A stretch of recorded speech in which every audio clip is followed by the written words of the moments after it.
Om Namo Bhagavate Vasudevaya. Om Namo Bhagavate Vasudevaya. Om Namo Bhagavate Vasudevaya. Om Namo Bhagavate Vasudevaya. Om Namo Bhagavate Vasudevaya. Om Namo Bhagavate Vasudevaya.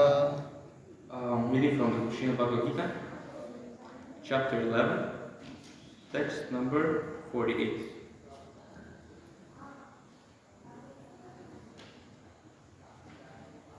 Na veda yakyam dhananir nadanir. Na veda yakyam dhananir nadanir. Na japya dhanasatalo akir.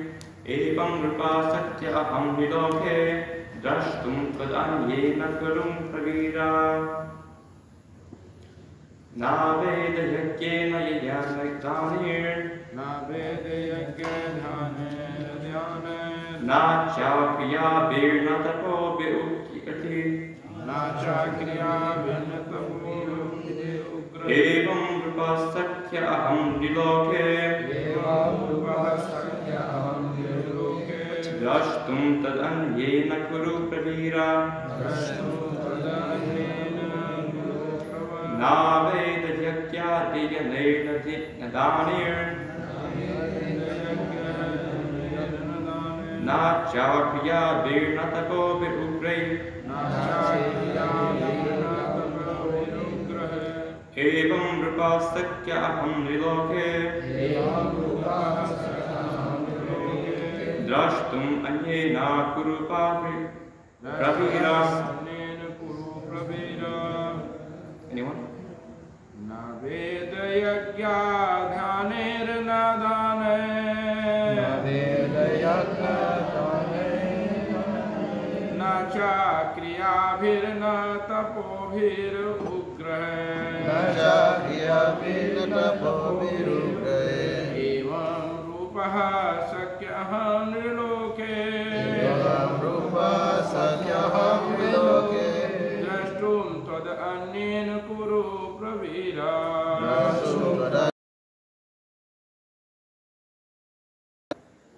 Na veda yagne dhanaya nadane. Na veda yagya dhyanir nadane. Na chakriya virna tapo virukte. Na chakriya virna tapo virukte. Evam rupa sakya ham niloke. Evam rupa sakya aham niloke. Drashtum twadanyena kuru pravira. Drashtum twadanyena kuru pravira.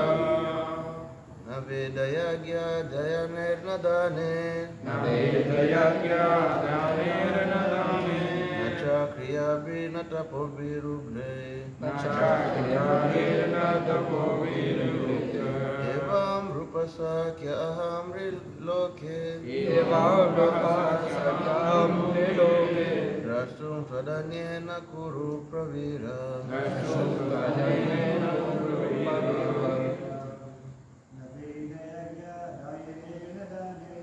Navedayagya Jayanirnadane Nachakriyavinatapovirubhre Evam Rupasakya Aham Riloke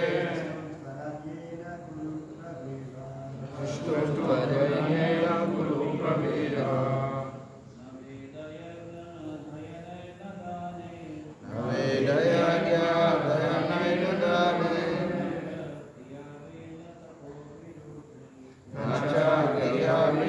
Nachakriyavinatapovirubhre Evam Rupasakya Aham Riloke Rashtum Tadanyena Kuru Pravira Navedayagya Jayanirnadane Nachakriyavinatapovirubhre Evam Rupasakya Aham Riloke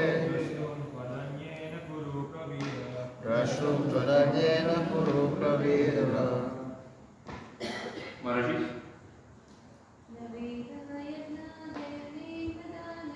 Navedayagya Jayanirnadane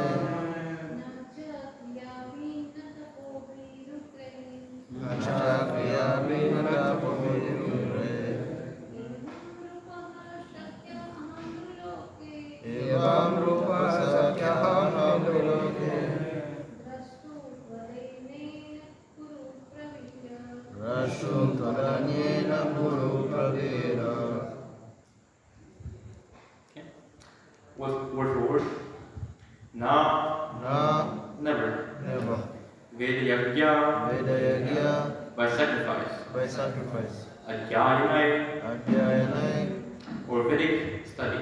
or Vedic study Na, Na never. Never Dame, Dhanai by charity. by charity Na, Na never. Never Cha, Cha also. Also Krityavi, Kriyapi by pious activities. by past activities Na, Na never. Never Tapovabi, Tapovi by serious penance. by serious penances Ugrai, Grace severe. Severe Evam, Evam evam rupa, Evam Rupa in this form. in this form Sakyam, Sankhya, 10. Aham, Aham I. I Niloke, Loke in this material world. with this material world Drashtum, Rashtum be seen. Tvat, Tvat then you. Then you Anyena, Anyena by another. by another Guru Pravira, Guru Pravira O blessed among the Guru warriors. O blessed among the Guru warriors Translation is Divine Grace, A.C. Bhaktivinoda Swami Srila Prabhupada. O blessed the Guru warriors, no one before you has ever seen this universal form of mine, for neither by studying the Vedas, nor by performing sacrifice, nor by charity, nor by pious activities, nor by severe penance, can I be seen in this form in the material world. Purpose. The divine vision in this connection should be clearly understood. Who can have divine vision? Divine means godly, unless one attains the status of divinity as a demigod. He cannot have divine vision. And what is a demigod? It is stated in the Vedic scriptures that those who are devotees of Lord Vishnu are demigods. Vishnu Bhakta Smrito Daiva. Those who are atheists, in other words, who do not believe in Vishnu or who recognize only the impersonal part of Krishna, the Supreme, cannot have the divine vision. It is not possible directly to decry Krishna and at the same time have the divine vision. One cannot have the divine vision without becoming divine. In other words, those who have divine vision can also see like Arjuna. The Bhagavad Gita gives description of the universal form, although this description was unknown to everyone before Arjuna. Now, one can have some idea of the Virat Rupa, Vishvarupa. After this incident, those who are actually divine can see the universal form of the Lord. One cannot be divine without being a pure devotee of Krishna. The devotees, however, who are actually in the divine nature and who have divine vision, are not very much interested in seeing the universal form of the Lord. As described in the previous verse, Arjuna desired to see the four-handed form of Lord Krishna as Vishnu, and he was actually afraid of the universal form. In this verse, there are some significant words, just like Veda Yagya Hayaimai, which refer to studying Vedic literature and the subject matter of sacrificial religions. Veda refers to all kinds of Vedic literatures, such as the four Vedas, Rig, Yajur, Sama, and Atharva, and the 18 Puranas, the Upanishads, and the Vedanta Sutra. One can study these at home or anywhere else. Similarly, there are sutras, Kalpa Sutra and Mimamsa Sutra. For studying the method of sacrifice, Dhamma refers to charity which is offered to a suitable party, such as those who are engaged in transcendental loving service of the Lord, the Brahmanas and the Vaishnavas. Similarly, pious activities refers to Agnihotras and the described duties of the different castes, and the voluntary acceptance of some bodily pains is called tapasya.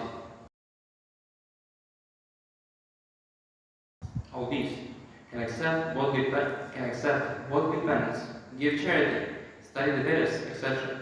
But unless he is a devotee like Arjuna, those who are impersonating this are also imagining the earth. We understand that the impersonalists are not devotees. Therefore, they are unable to see the universal form of the Lord. There are many persons who create incarnations. They falsely claim an ordinary human to be an incarnation, but this is a false, all foolishness. We should follow the principles of Bhagavad Gita. Otherwise, there is no possibility of attaining perfect spiritual knowledge. Although Bhagavad Gita is considered the preliminary study of the science of God, still it is so perfect that it enables one to distinguish what is what. The followers of the pseudo-incarnations may say that they have also seen the transcendental incarnation of God, the universal form. But what is that unacceptable? But that is unacceptable because it is clearly stated here that unless one becomes a devotee of Krishna, one cannot see the universal form of God. So, one first of all has to become a pure devotee of Krishna. Then he can claim that he can show the universal form of what he has seen. A devotee of Krishna can accept false incarnations or followers of false incarnations. Jai. Om Jnanandasya Jnanjanshlavaya Chakshurumritam Yena Tasmai Shri Gurave Namah Shri Chaitanya Manavishtam Sthapitam Yena Bhutale Sriyam Rupam Ramayam Dadati Savaratikam Vandeham Shri Guru Shiyata Paragamanam Shri Guru Vaishnavamscha Shri Rupam Sakrajatam Saganaragunatam Vitam Tam Sajivam Sadvaitam Sarvadhutam Parichasantam Krishna Chaitanya Devam Shri Radha Krishna Pada Saganamrita Shri Vishwakamritamscha Ve Krishna Karuna Sindhu Dinabandhu Jagatpate Gopesha Gopika Kanta Radha Kanta Namaste Tapta Kachana Gaurani Radhe Vrindavane Shri Vishwanas Devi Pranamami Haripriye Vanchikalpatarubhyascha kripa sindhubhya eva cha patitanam pavanebhyo vaishnavebhyo namo namah. Jaya Shri Krishna Chaitanya Prabhu Nityananda Shri Advaita Gadadhara Srivasadi Gaura Bhaktivinoda Hare Krishna Krishna Krishna Hare Hare Hare Rama Rama Rama Hare Hare. Jai. Hare Krishna. I'm not very qualified to be sitting here giving this class. I'm the youngest person on the trip and possibly the youngest person still in the assassin over here. I'm not sure. But I was given instruction, and when you get instruction, it also comes with the adhikar or the empowerment to follow it. So I please ask for your blessings and permission to speak some words, and I hope that it will be useful.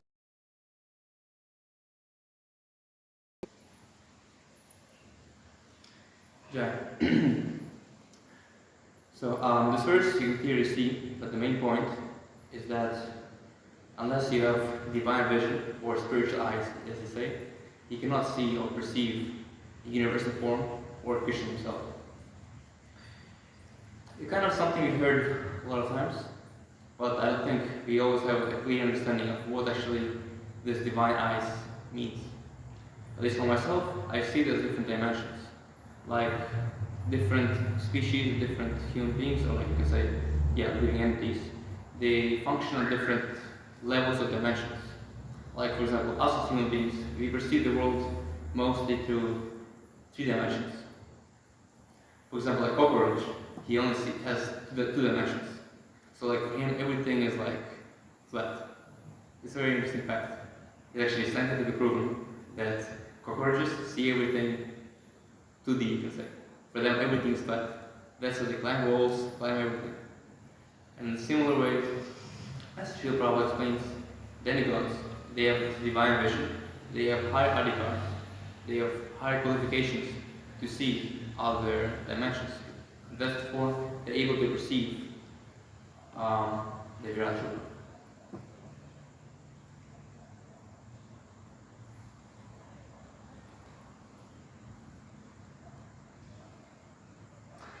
Another important point is Prabhupada mentions here is that doesn't matter what such as yagya, tapasya, charity, and all those things. It makes you pious, it makes you more advanced in the material stage. But when you try to perceive something higher, something was transcendental to the material realm, you won't be able to, because it doesn't give you the adhikar again to perceive it. Actually, plants, you can say. And we often like sing it unless you kind of no pain in gain, that's what they say. So unless you do the pasya, you won't be able to get result.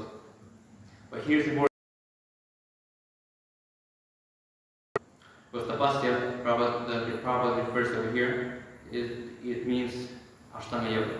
Basically, trying to do austerities to gain paramatma realization, to get the siddhis, such as nima and so on. So that's not tapasya we want. Our tapasya, at least in my understanding, is the tapasya for the Vaishnavas is sadhana. That's probably the hardest tapasya we have. Because sadhana is the most important factor in our spiritual life. The word sadhana actually means practice. So there's sadhana and sadhya. Sadhana means practice, sadhya means goal. So we often understand sadhana as something of some spiritual activity, but actually the word sadhana means any activity. Like if you want to become a good basketball player, for example, you have sadhana, you have practice every single day, you have a commitment that you will come every single day and follow the process. So in a similar way, we have our sadhana, which is spiritual practice. So by following that, by following our sadhana, waking up in the morning, finishing our rounds, reading the scriptures, we develop intelligence to conquer our mind. And that is the main principle of our, you can say, practice, yeah. Then,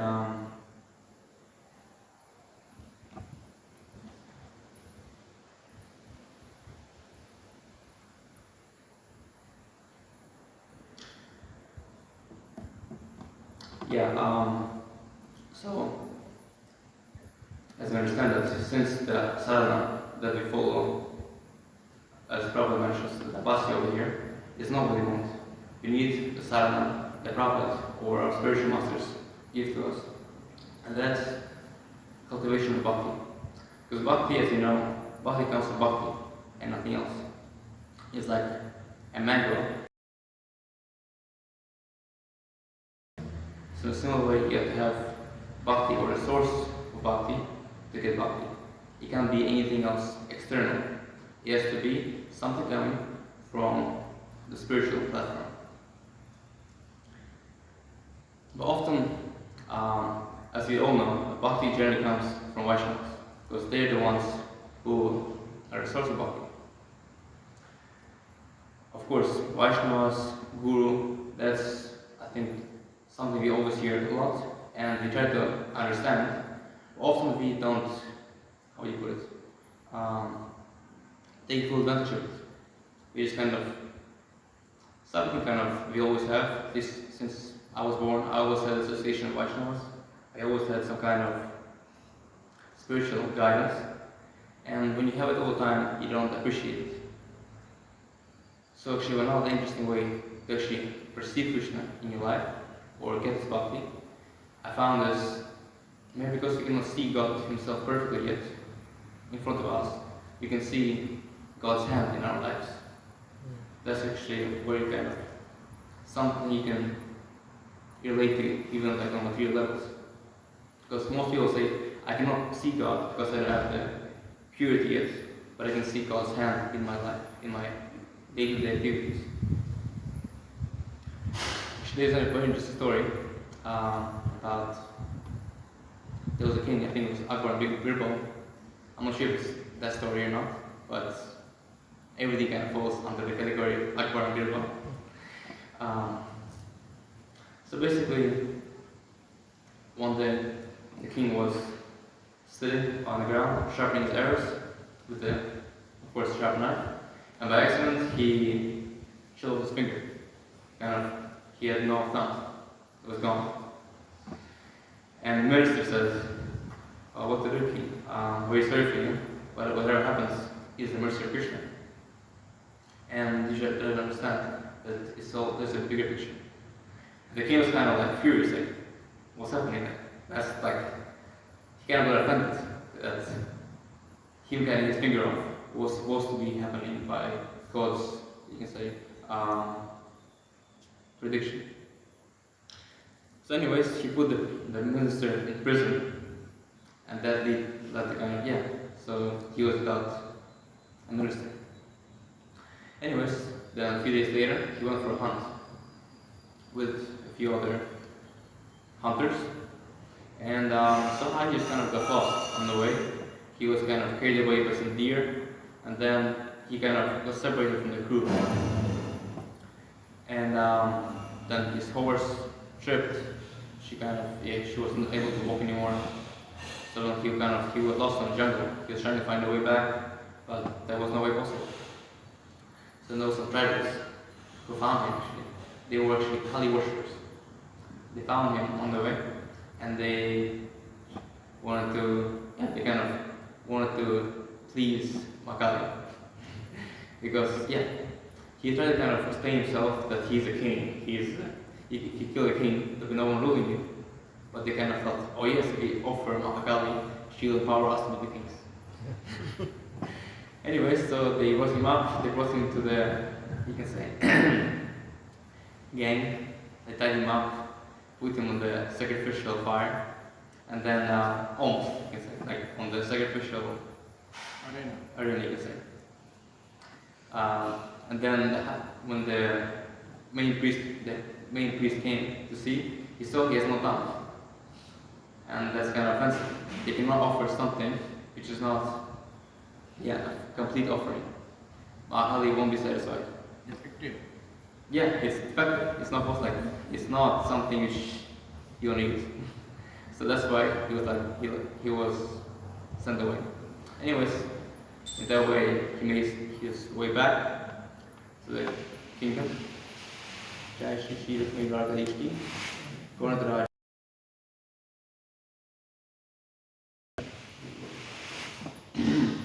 Anyway, so that happened.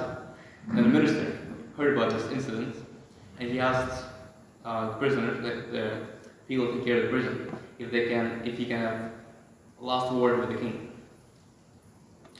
Then he came to the king and said, "Look, it happens that everything is Krishna's plan. If you wouldn't cut your finger, then you'll be sacrificed and you'll be dead." Then the king kind of thought about it and said, "But then what did Krishna make me put you in prison? Like, it makes no sense." And the minister said that if I'll be with you, they'll sacrifice me.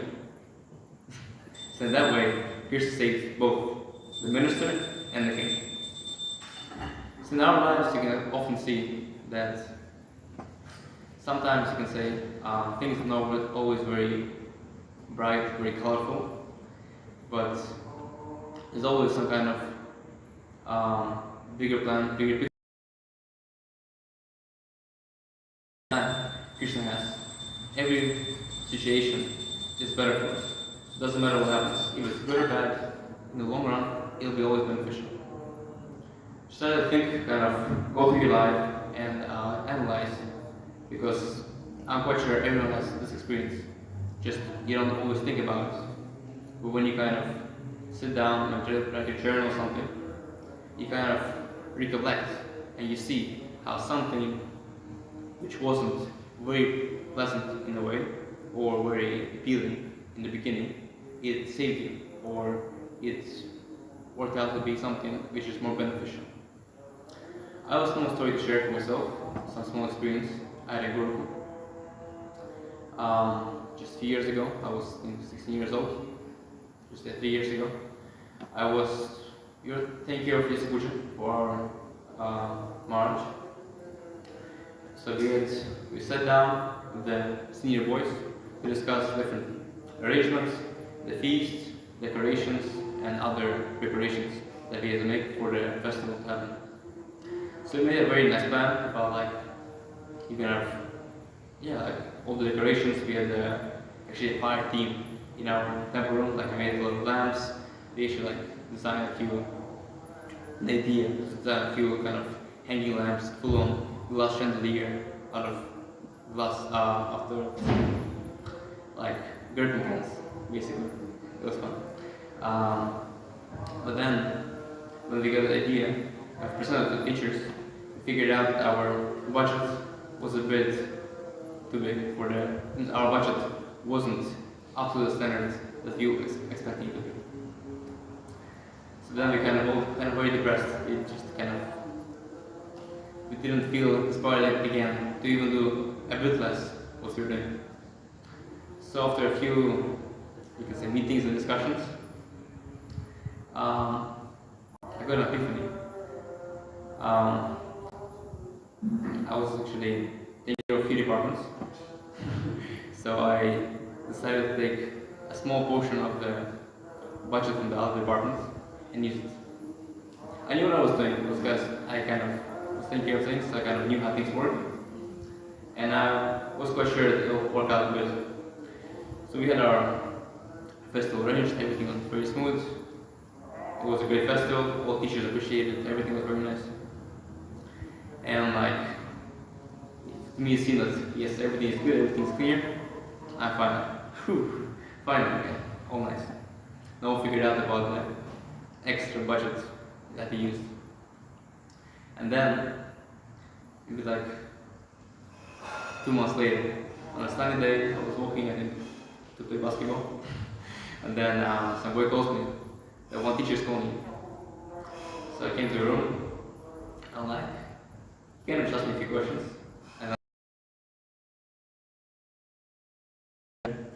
account for something else, and kind of everything got revealed.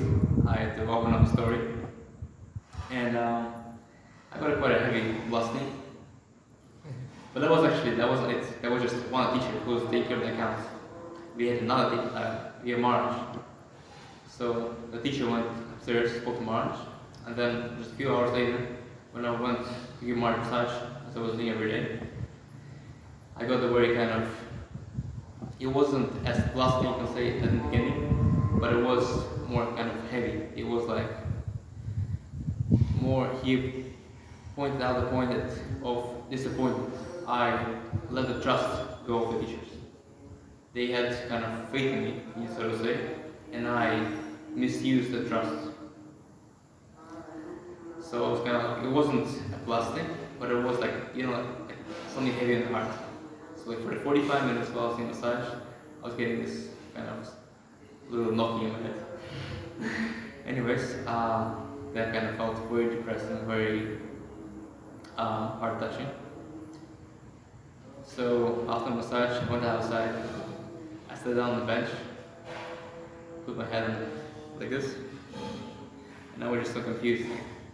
Krishna, what's happening? Like, I did my best, I wanted to please the Vaishnavas, please the devotees, like, do something nice. But then it worked out that it made it so much worse than it could have been. So yeah, it was kind of, that time I felt like, what's happening, Krishna? Just like, please, show me what am I doing wrong? Why is it happening to me? Then a few days later, kind of teachers came up to me, we spoke, and then I had a prayashita. Prayashita means kind of recuperation, not like something you could do, like a punishment, so to say, to either kind of ask the Vaishnavas to chip in and just give a donation, or I had to just make it myself. I was 17 years old, and I started, I made a mistake, so I should kind of own up to it myself. And so then the time was the tomato season. So I decided to buy some cans, I made puree, and over like a month and a half, I got everything back. Gave me quite a few realizations. Because back then, before this happened, I didn't have much time kind of for myself. I was kind of going with the flow. I wasn't really following, trying to kind of spiritually advance myself. But this incident of like spending the time, making the tomato puree, canning it, selling to the shops, gave me a lot of, first of all, business experience, which I kind of wanted to have for a few years before. And another thing is that it's actually which is more important, he gave me the time to listen to lectures and helped me to find a spiritual master. And now I'm ever grateful actually for that opportunity to come, because probably if not that situation, I wouldn't, let's say, go out of the way of Gurukul schedule to try to find, you can say, someone who inspires me. It'll probably happen sometime later on, but I'm very grateful now that it happened in this, you can say, in that period of my life. So yeah, this is just kind of a small way to see how everything works out in the creative plan. That Krishna has a hand in your life, and then it's very obvious if you just kind of look like from above, you can say. Yeah, just also another point is that when you have a very heavy lesson, lessons are the best ones, best learned.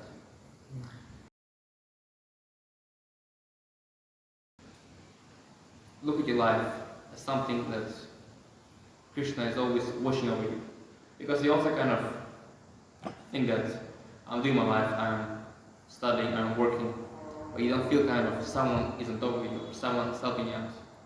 But when you can sit down and try to receive the whole picture, you can see how Krishna is kind of giving you feedback, or he is helping you understand, and that way you can progress much faster. And this is kind of what really kept me going, because just following sadhana is one thing, but when you get small realizations that Krishna is actually there, he's helping you, like he is constantly watching you, constantly trying to help you improve. It kind of inspires you to keep following sadhana, and that way you can kind of come and see, eventually, through this kind of realizations, you'll develop your spiritual eyes and be able to perceive Krishna in a way. Okay. We can come with some questions and answers, or we can go a bit deeper and discuss a bit more about Virat Rupa. Anyone has any questions? Please.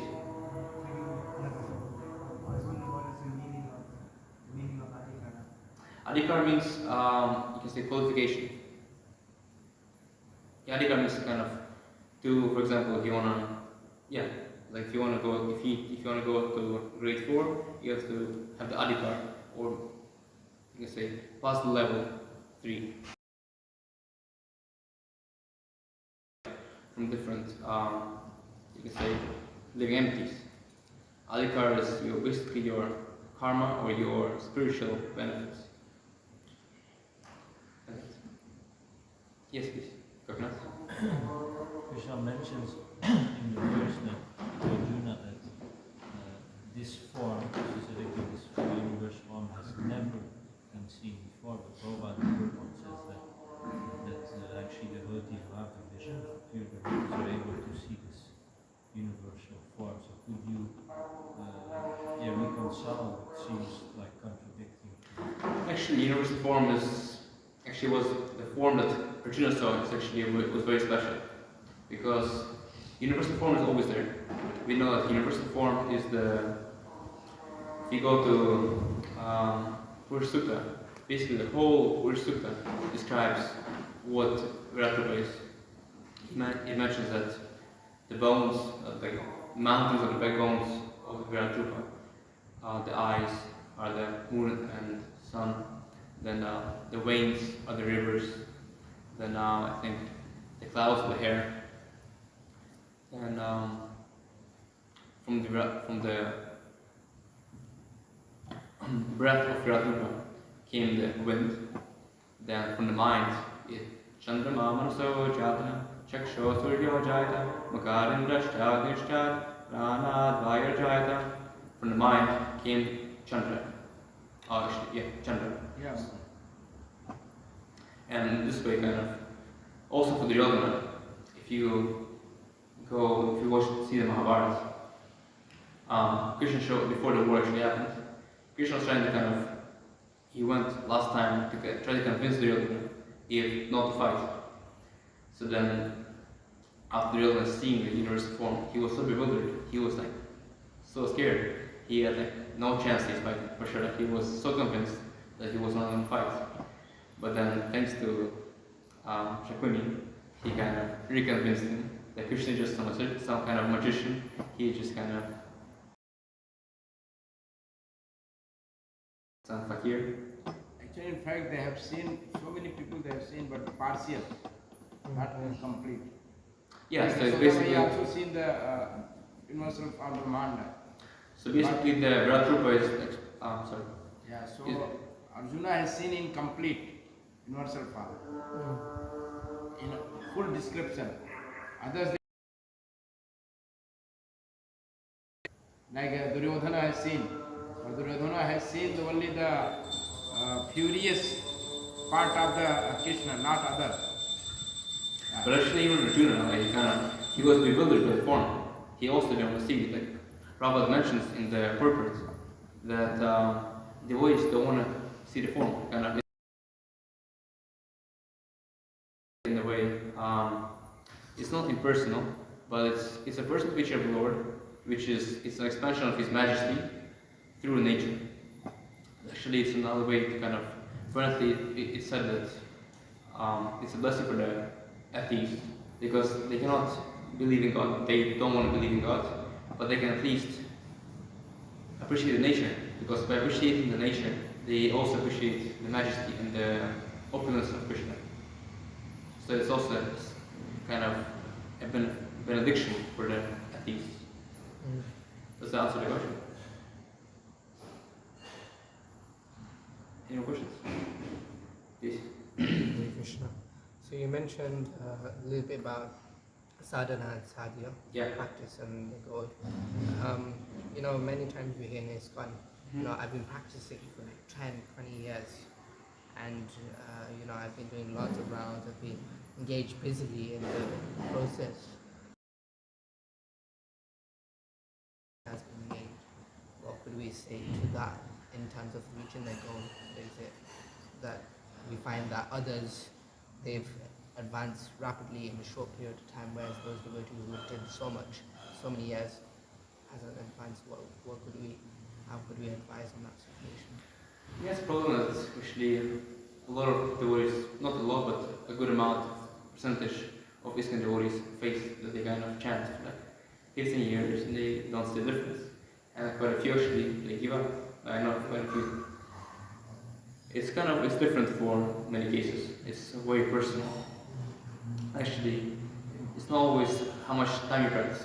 It's about how sincere you are. And also sometimes someone's more biased, or someone that is more inclined to spirituality, or that he has already he stopped on the path somewhere else in his previous life. So it's faster for him to achieve. Yeah. But what I would say to the devotee is that he shouldn't give up. But try to. One important thing is, as the very famous verse 4:34, it's not just about reading the books. It's very important to actually inquire, because often we read the books, we do our rounds, but you don't actually try to realize things. Because reading is one thing, but studying is different. Yeah. When you actually study, you get questions. Because if you don't get questions, either you understand everything perfectly, which means you're fully purified. Jai Shri Shri Rupi Radharishti, Shri Rajki, Shri Stiram Lakshman Hanumanki. So yeah, it's important to try to focus on what you're doing and do it as best as possible. And find some kind of mentor if your spiritual master is not close enough for you to always be possible. Try to find someone who actually cares about you. Because even in the outside world, it's always, you progress much faster if you get feedback. That's something that's always good. Like if you want to good Vedanga, if you have someone who's always telling you what you're doing wrong, you can get better much faster. So it's always important to find someone who actually cares about you and who can help you out. That's my personal opinion. Thank you. Any more questions? Grantara Shri Bhagavan ki, Jai. Shri Prabhupada ki, Shri Gurudev ki, Shri Gopamanande. His Grace Pandava Arjun Prabhu ki Jai.